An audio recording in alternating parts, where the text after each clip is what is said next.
E aí eu quero abrir para vocês agora, aqui nesse TitiCast, você mirar no Flávio Augusto. Flávio Augusto, ele é um cara empolgado. Ele é bom de responder perguntas, então eu quero perguntas agulhantes. Uau. Agulhantes. Não, hoje não. Eu vou Então, começar aqui. Começa, Nézio Monteiro, o homem do dinheiro. Flávio Augusto, a gente entende que tudo são fases, né? Você falou que quando você recebeu a proposta de compra, você falou, cara, da onde saiu tanto dinheiro? E você foi alcançando níveis e você vai vencendo esses níveis e aprendendo com eles. Mas como que foi a virada de chave quando você viu uma pandemia, fechando todos os negócios e falando, e agora, o que eu tenho que fazer?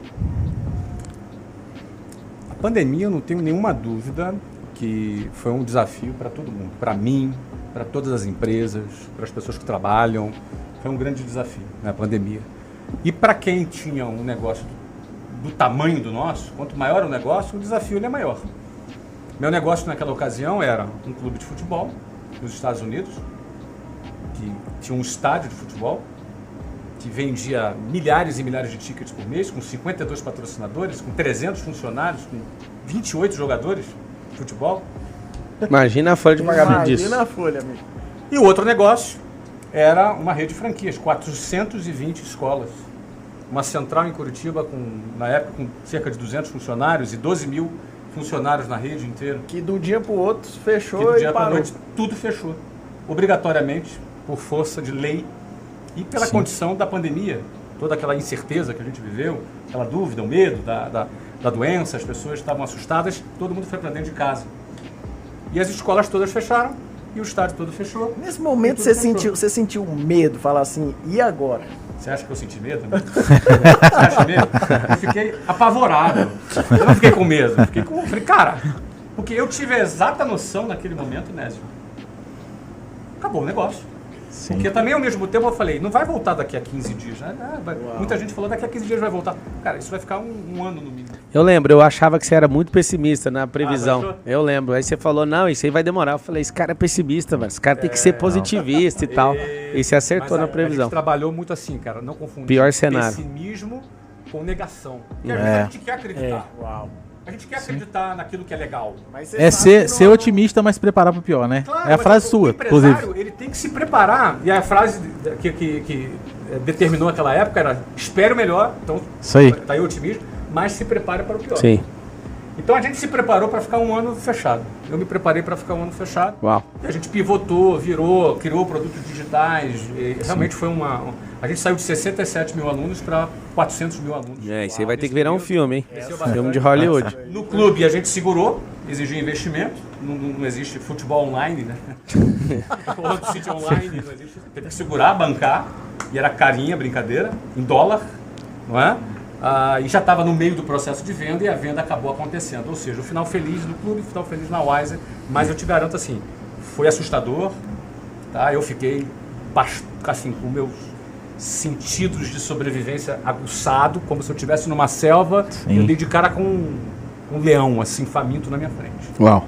A pandemia teve essa representação, não só para mim, sim, representou isso para muitos empresários do Brasil. Nesse período teve algum downsize em negócio seu? Teve que diminuir de tamanho por causa de despesa? Não, a gente na Wiser, no meio do ano, interessante, a gente começou a pandemia com 189 funcionários, para ser exato, quase 200 funcionários, 189 funcionários, e a gente não dispensou ninguém, segurou.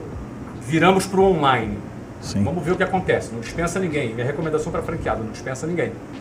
Quando passou 4 meses, eu consolidei. Não volta em 1 ano e meio. Era 1 ano, eu já passei para 1 ano e meio. Sim. Então, franquia, vamos agora virar para o digital. Eu criei produto digital para os franqueados venderem, para dar a eles chance de lutarem e gerar caixa também. E aí o que acontece? 50 funcionários do nosso time de franquias foram dispensados. No 5º mês.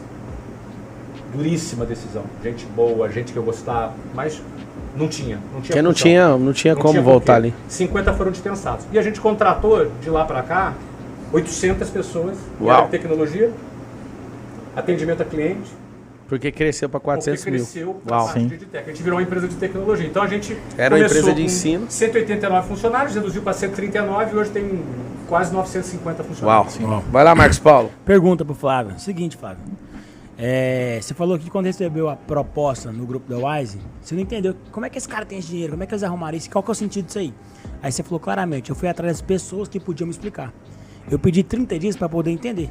E aí ficou muito bem claro que para você de casa aí, quando você não sabe o como, você vai atrás do quem.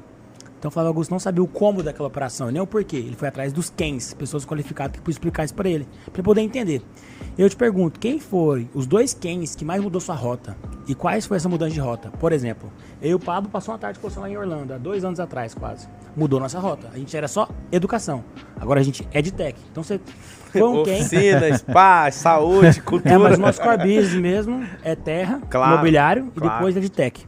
Então dentro do EdTech... Mas tudo com geração de valor, porque depois daquele dia a gente não foi o mesmo. Exato. Então você foi um quem muito importante para nós. Agora, quem foi seus 2 quens que mais mudou sua rota e o que foi essas mudanças de rota? Se você puder compartilhar aqui. Eu posso dividir alguns momentos específicos. Independente profissional ou humano, pessoal, pode falar o que você quiser. Alguns momentos na minha vida, né? Eu tenho um amigo pessoal chamado Sérgio Franco, um cara muito bacana, que ele foi muito importante numa determinada fase na minha vida, no meu casamento, na minha questão relacionada à minha espiritualidade também. O Sérgio Franco foi um cara muito, muito interessante. Ele mora no Brasil? Mora no Brasil, um cara muito especial.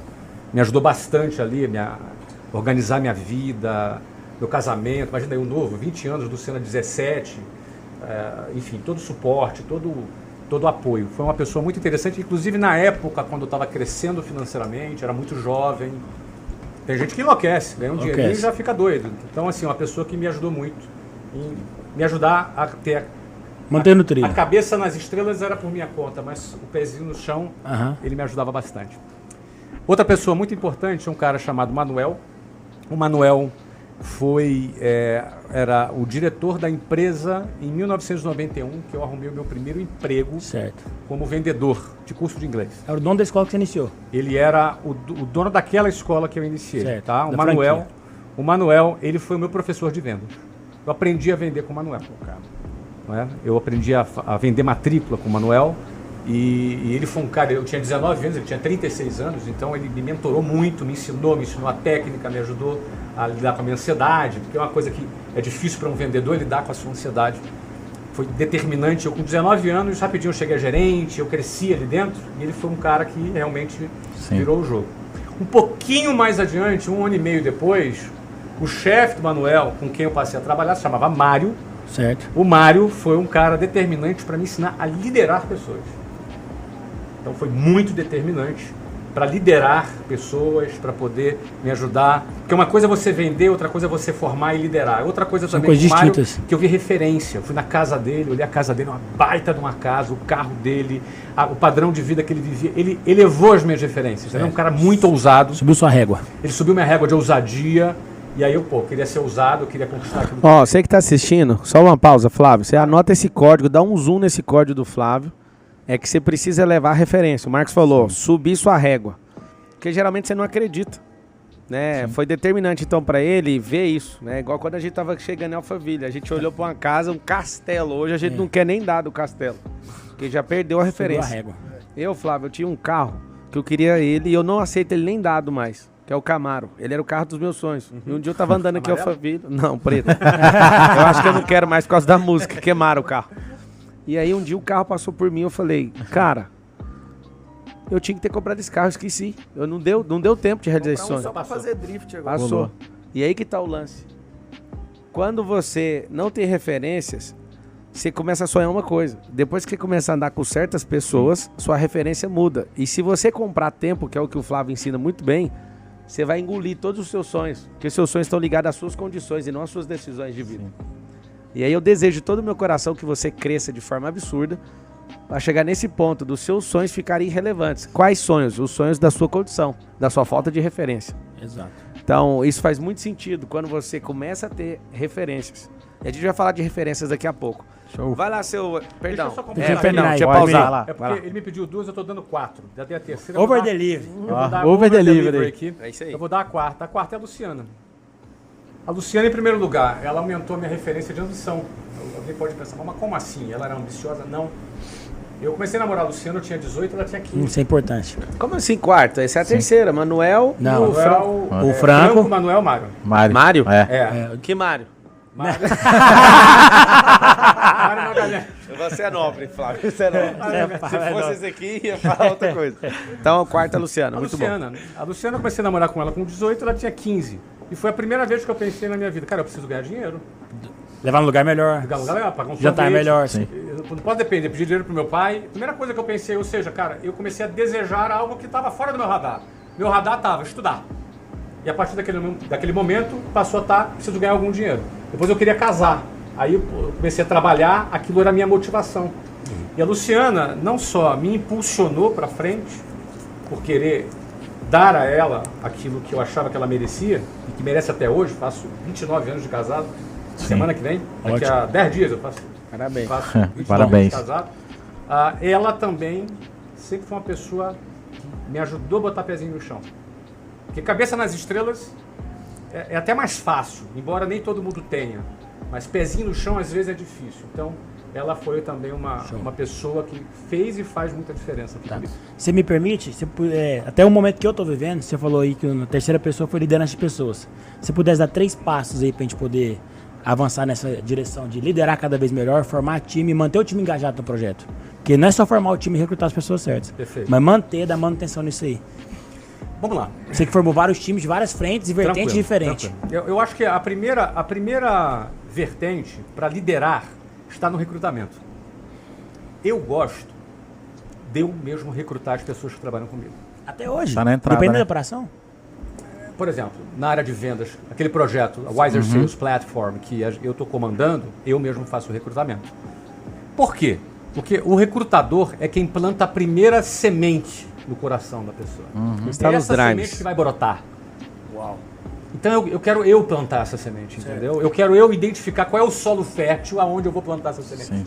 Ou seja, quando eu vou contratar alguém, a primeira coisa que eu observo se essa pessoa é um solo fértil ou não.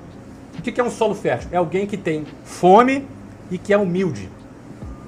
Humilde é o quê? É o cara que se coloca como aluno, que quer aprender. Coração que tem ensinável. Coração ensinável. Isso aí. Coachable, alguém direcionável, alguém que você pode orientar e ele não vai ficar relutando porque ele é orgulhoso. Não, ele é um cara que tem personalidade, mas ele tem fome, ele quer aprender contigo. Isso você só vai identificar se tu olhar no olho da pessoa. Então, na minha visão, para você ter um time bom para você liderar, começa no recrutamento e seleção. Então, é esse feeling, é esse fit, essa identificação, essa conexão que você vai criar com a pessoa. Tá? Esse é o primeiro ponto. Ótimo. Ainda no processo de seleção, você também vai vender para a pessoa o projeto. Eu não gosto de trabalhar com quem quer o emprego.